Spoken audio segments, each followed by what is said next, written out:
And are we doing things now, or rather are we not doing things now that we really need to be doing in preparation for the next pandemic? You know, we are ready for the next pandemic, but it'll take tens of billions in R&D that the US and the UK will be part of that. It'll take probably about $1 billion a year for a pandemic task force at the WHO level, which is doing the surveillance and actually doing what I call germ games, where you practice.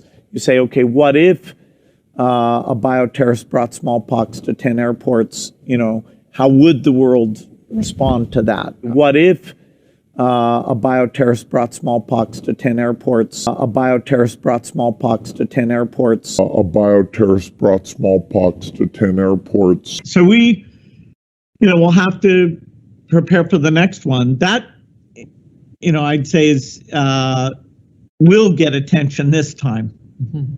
Before we start this video, I do want to say that this video is for entertainment purposes only.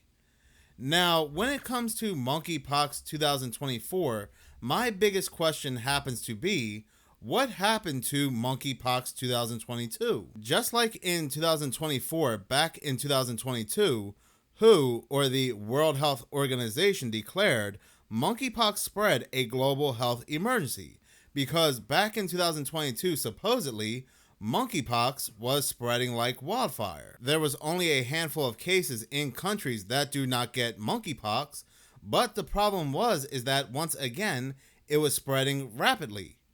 I didn't know anybody that had monkeypox, and I didn't know anybody that knew anybody that had monkeypox. And that is a question I want to pose to you in the comment section below. Did you know anybody that had monkeypox? But apparently back in 2022, it was a real crisis. It was a real big deal. Monkeypox had apparently become such a crisis that the United States officials came out and said they developed a jab and they were releasing jabs to the public to contain the spread. Latest on the monkeypox virus and news that there are now 41 cases in Cleveland. Today, health officials from the city and county shared updates on the virus, along with your vaccine options. The county is working with community partners to get shots into arms, administering vaccines in neighborhoods, venues, and businesses. Isabel Lauren stopped by one of those locations today to learn more about the rollout.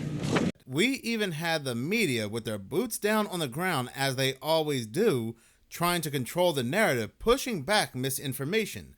We had multiple big news agencies releasing articles, such as this one from The Independent, 5 bizarre monkeypox theories debunked.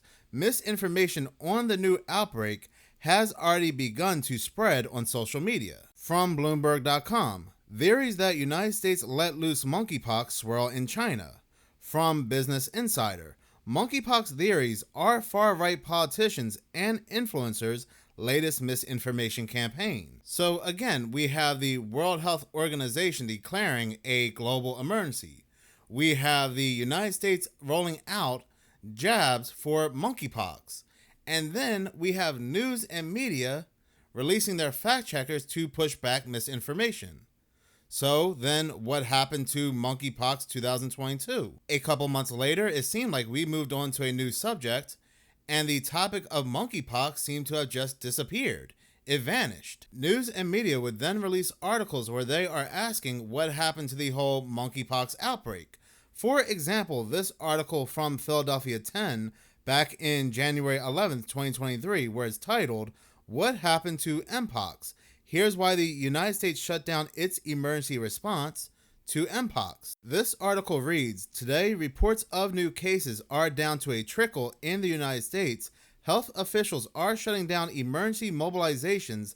The threat seems to have virtually disappeared from public consciousness." It is true. Only a couple months after the World Health Organization declared a global emergency for monkeypox, we all stopped talking about it.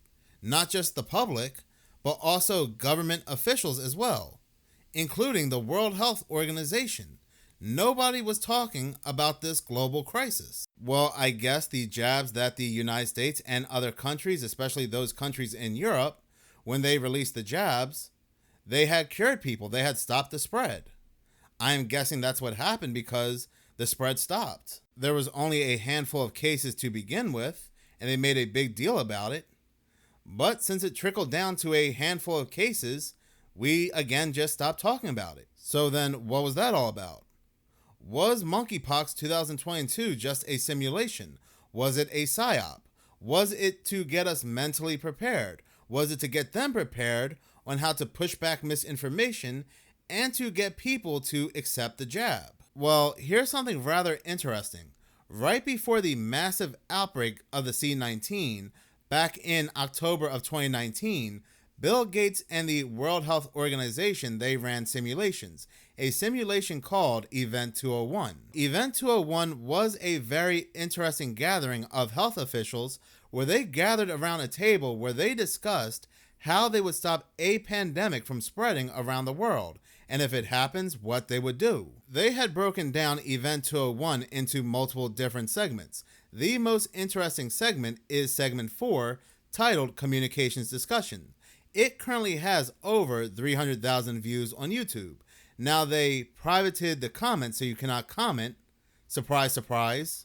But it still has a lot of views because they say some rather interesting things. These health officials, they talk about stopping misinformation, how to stop disinformation, and how to get people to accept the jab, how to get people to accept the information that they are relaying to the public. One thing that was said was from this man right here that I happened to pick up on, was when he said, what we can use to stop disinformation and gain trust is to use survivor stories. Lines may be finding out that actually the system's not working as it should. And I think there should be a culture in the communications to feed back to authorities, places where the system is broken down, where supplies are short, where there are no health workers, where hospitals are dysfunctional, etc. Because that, and then with some credible investigation process, which is that then values the client. The second dimension of it, I think that's really important, is to get individual narratives on this. I mean, the fact is that most people will survive. And that's probably not a widespread public perception. And so people who have lived and survived and can say that they got good care or that they were treated appropriately will help build confidence in the system in a way that perhaps the data doesn't do as effectively. Hasti, Latoya, Sophia, and then Jane. So I think a couple of things we have to consider are, even before this began, the anti-vaccine movement was very strong, and this is something specifically through social media that has spread. So as we do the research to come up with the right vaccines to help prevent the continuation of this, how do we get the right information out there? How do we communicate the right information to ensure that the public has trust in these vaccines that we're creating? And secondly, news organizations in some countries are right now under a lot of pressure from their governments to provide politically favorable news. And so we have to think about, you know, this isn't just the United States where we sometimes take the freedom of press for granted. There are countries where the news organizations are owned by the government, and how are they disseminating information, and what do we need to be thinking about? How do we communicate with those governments to ensure that misinformation and disinformation is not being spread? Thanks, Latoya. That goes along with her. You know, I've received information from my staff saying they're confused about the different authoritarian public health messages that are coming out from jabs and survived. That way, this information is not coming from the WHO. This information is not coming from the government, but actual people in the public. These members of the public, they got the certain outbreak, they got the jab, and now they can share their stories how the jab was a success, getting other people to take the jab. This got me thinking about monkeypox 2022, which suddenly stopped. Are they going to use survivor stories, those who supposedly had monkeypox back in 2022, they got the jab which was rolled out, and now they will be able to tell others, they will be able to use these stories as a way to coerce other people into getting these jabs. Look, it happened back in 2022. There were people that had it, they survived, nothing's wrong with them because they took our jabs. So now you can trust us in getting our jabs in 2024. Well, I may be onto something. Continuing to read this article from Philadelphia 10, it says, health officials call an early break.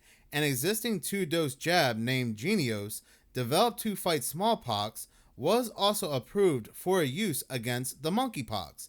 Initially, only a few thousand doses were available in the United States, and most countries had none at all. Shipping and regulatory delays left local health departments unable to meet demand for the shots. People were eventually able to get their jabs. They took it. They are fine. And now, as coincidence may have it, they are now able to share their stories.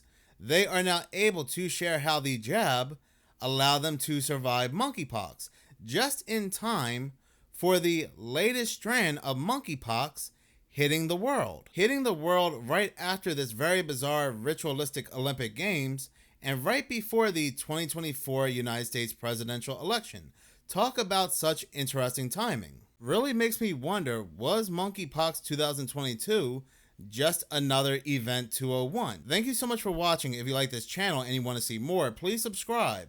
If you're already subscribed, please like, as any engagement does help the channel grow. Once again, thank you so much for your support.